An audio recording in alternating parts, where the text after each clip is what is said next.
But I'm glad you're here this morning. We have, for the last about 3 months, been looking into the book of Ephesians. Or maybe it's better put, we've been looking into the letter that Paul wrote to a group of Christians in the city of Ephesus. And I'm relatively certain that we have not done this little tiny letter justice. There is so much here. But I've been intrigued with the thought that we're going to have this morning, and it's not an easy thought to explain. It'll be a quick thought, but not an easy thought to explain. It's been building over a couple of weeks now. So I hope that though it's cloudy and misty and sleepy outside, and our crowd's a bit small this morning, I hope you will really try to digest this with me as we move through it. I couldn't figure out what to title the lesson. Susan and I kept talking about an appropriate word. I titled it A Messy Life. But let me try to explain what I'm talking about. I have frequently stood before you, and I've stood before many other audiences, and I've asked this question: is life good? And always they say yes. Everybody says yes, life's wonderful. So I ask another question: is life hard? And there is a resounding answer to that question. Everybody answers the question and says, yes, life is really hard. But normally when we talk about a hard life, we're talking about all the massive problems in life that come to us, like health problems, or like a nursing home problem where our loved one has to be, or a huge financial collapse type problem. And life gets really hard. But I have a third question this morning, and I don't know if I can make it make sense to you, but does life ever become messed up or just messy? And is sometimes this thing I'm calling messed up or messy, is it a result of our own doing at times? Now, does that make sense to anyone? Because I think that Paul is writing to a group of Christians who are involved in kind of a messed up lifestyle or a messy kind of life. Now, I want to make sure you understand this distinction. Very clear distinction.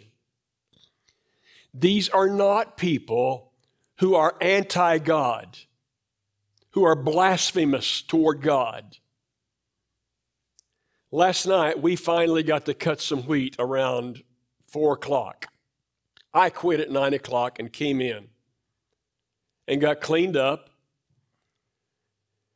and went back and sat in a chair for a while. And the television went on and the news was going off and the weather was going off. And all of a sudden, this other program came on. I had no idea what I was even watching. And it started off with a quotation on the screen about the resurrection of Jesus, how on the third day he was resurrected.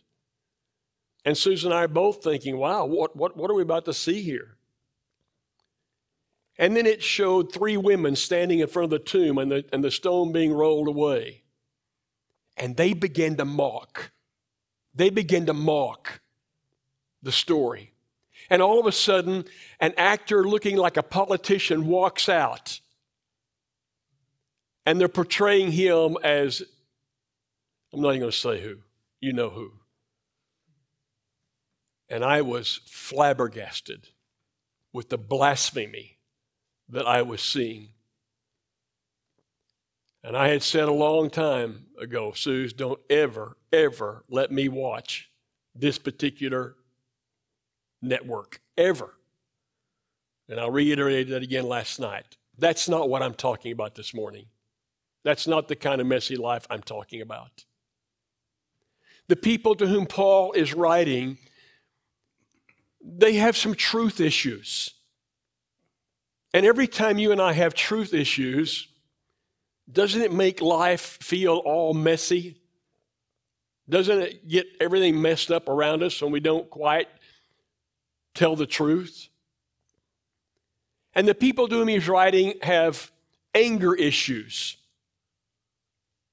Doesn't that sometimes complicate your life when you get angry and you don't handle it properly?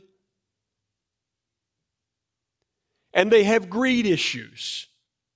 So they've gotten caught into the cycle of this world, which is so easily to get caught up in, and you want more and more and more, and you want it so badly, you don't care how you get it. And it kind of messes everything up. And they have kindness issues, and they have forgiveness issues, and they even have issues, though we haven't gotten to it yet, they have issues with drunkenness. They're taking too much of the fermented drink. And they have morality issues or immorality issues. And though we haven't gotten to the end of chapter 5 and the beginning of chapter 6, they've got the big one, the biggest of all. And you may debate about whether it's the biggest of all, but I kind of think it may cause more stress than anything I know. They have family issues. They have husbands and wives that aren't quite getting along, and parents and children. And when that starts happening in any family, it gets really, really messy. Now, I'm wondering this morning if I have described all of our lives in some way. Now, I don't believe everybody in this audience has a truth issue. I don't believe everybody in this audience has an anger issue. I don't believe everybody has a morality issue. I don't believe anybody's, but we all have a little bit of a problem with it at some time, don't we? Do we not all have a little bit of a problem sometime with it? And the answer is yes. And we have complicated the problems at times. Because for scores of years, churches of all kinds have been focused on trying to be exactly right on every single thing. And they pushed us to be right on every single thing. And I've always found that so interesting because how could you ever get right on everything? If you could get right on everything, Jesus would not have had to come. I went with 3 other people about 3 weeks ago to take a tour of our campus. Now, you would think I would know our campus, but we were looking for space where we might bring some services together so people could come and not have to go to this building and that building, and they could kind of come to one spot. We ended up on the 3rd floor of the library. I'd never been to the 3rd floor of the library. Massive amount of empty space with only a few bookshelves full of books. And one of the people I was with walked over to a bookshelf, and there were these really nice, never looked at, obviously, bound books. And they were bound books of periodicals or papers that had been written by church people in the 1930s. At least that's the volume we pulled out. It was called The Gospel Guardian. I didn't even know a paper existed. I don't know if it was published once a week, once a month. I didn't look that closely. I just opened it up. And wherever I opened it up to, the very first page said, if these people in your congregation are friendly to these people, then they should be on the suspect list. And I thought, suspect list? I mean, where in the Bible is there a suspect list? And then I flipped it over another one. And the front page article was the same kind of thing. And we pushed and we pushed and we pushed people. And I know how it feels. You're sitting there and you're living this life that feels kind of messed up and kind of messy, and you begin to walk away saying, could I ever be right? Could I ever measure up? Would God ever take someone like me into heaven? And you'll be surprised how many people say that to me right now in this day and time. How can I do it? And then you have people outside of this building this morning. And they look at those of us who are inside this building and they think, they got it all together. They got it all right. And I could never fit into that group. How many of us have it all together? On a few occasions, Suze and I have been together and someone will come up to us and they'll talk about our marriage and say, how wonderful your marriage is. You've been married for a really, really long time. And I said, yeah, I know. No, I didn't say it. I know.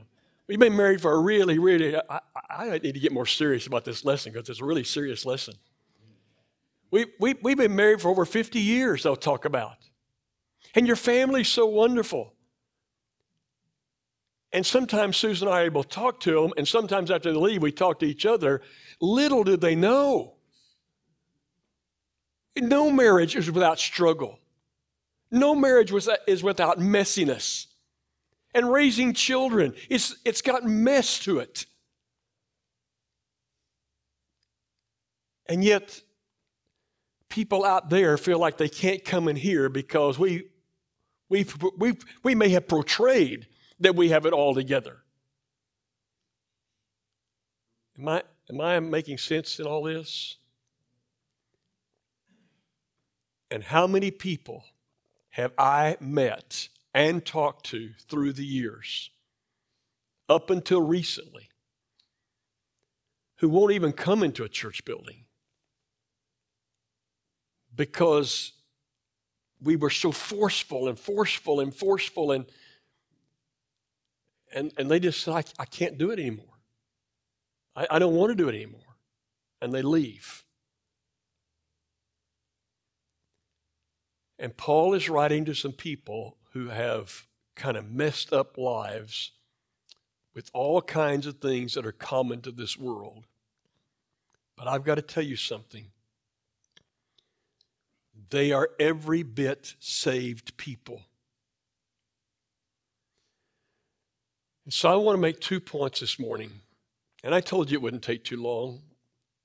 But I don't have anything more important I can say than what I've just said and what I'm about to say. So I want you to look at this one point.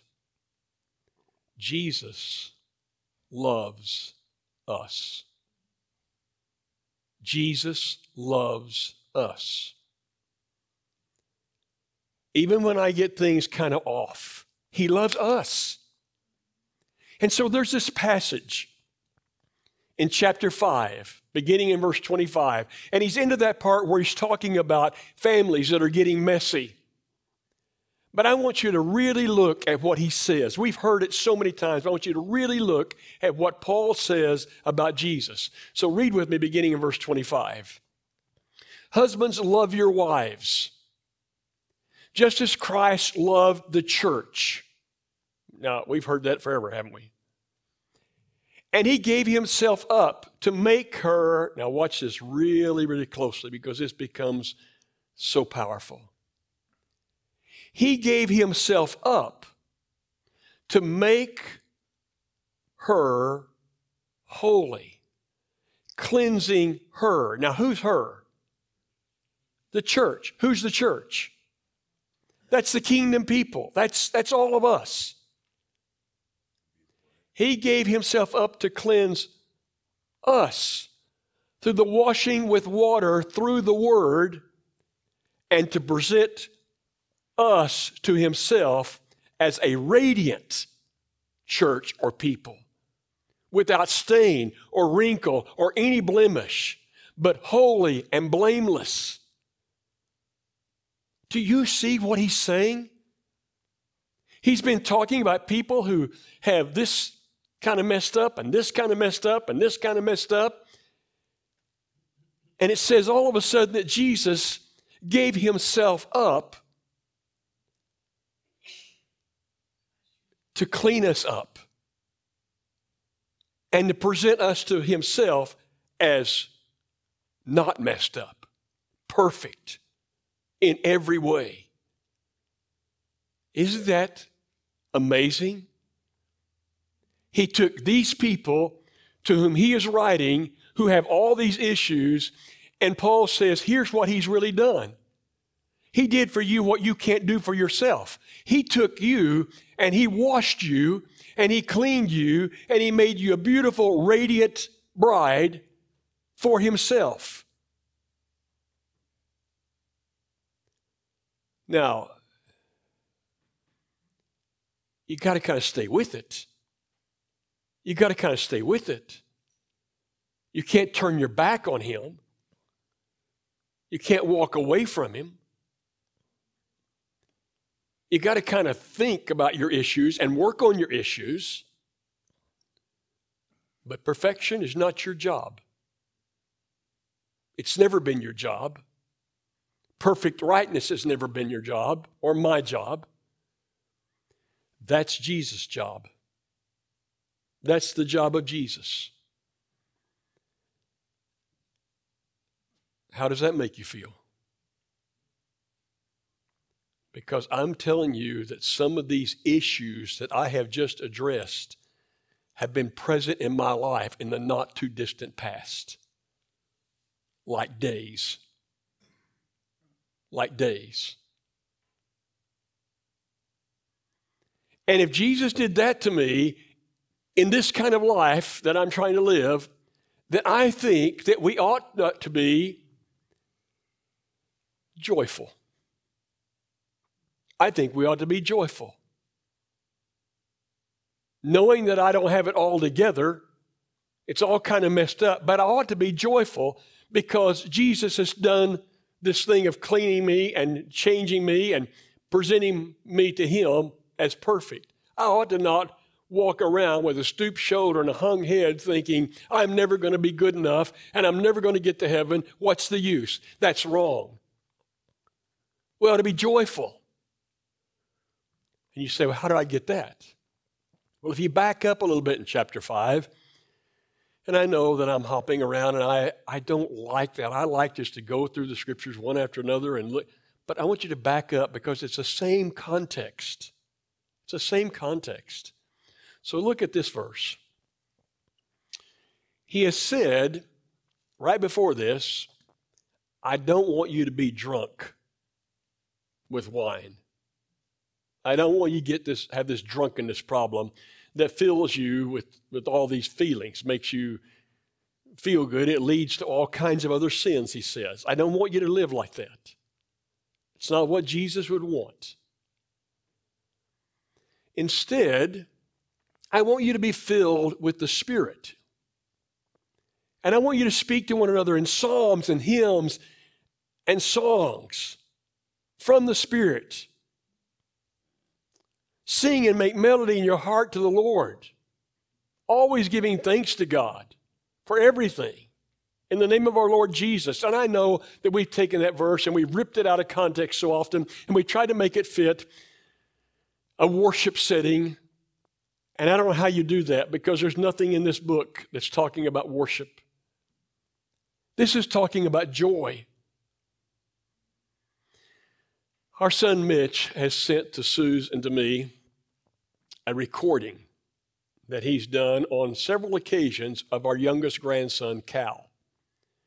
Now, obviously, Cal does not know the recording's taking place because Cal's in the shower when he's recording this. And Cal is singing in the shower. And he has this deep, robust voice. I say to Cal, Cal, you look like Elvis and you sing like Elvis.